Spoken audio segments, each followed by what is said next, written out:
Police भर्ती परीक्षा देने परीक्षा केंद्रों पर जा रहे अभ्यर्थियों से जुड़ी यह महत्वपूर्ण खबर है।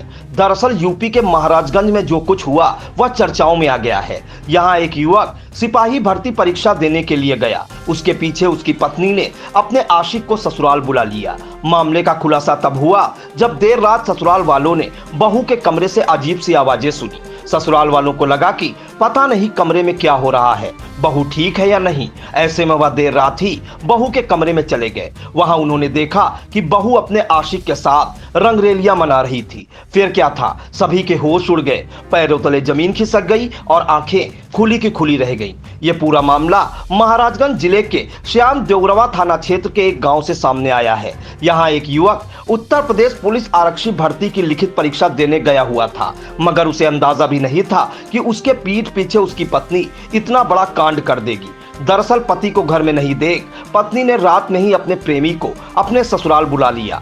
पत्नी किसी तरह से उसे अपने कमरे में ले आई और उसे छिपा दिया। रात का समय हो गया और सभी लोग सो गए। तभी बहू के कमरे से अजीब सी आवाजें आती देख ससुराल वाले चौंक गए। परिजनों ने जैसे ही बहू के कमरे में जाकर देखा तो उनके होश उड़ गए। दरअसल बहू अपने प्रेमी के साथ आपत्तिजनक स्थिति में थी। इस दौरान परिजनों ने बाहर खड़े आशिक के दोस्त को भी पकड़ लिया, मगर प्रेमी फरार होने में कामयाब रहा। इस दौरान ग्रामीणों ने आशिक के दोस्त की जमकर पिटाई कर दी।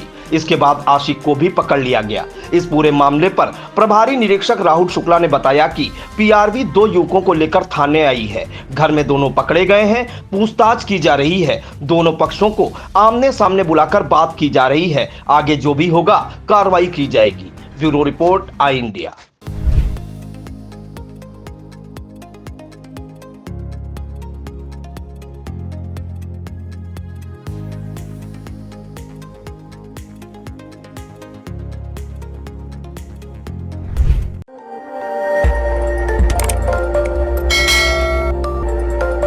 खबर आपकी, नजर हमारी। देखते रहिए आई इंडिया।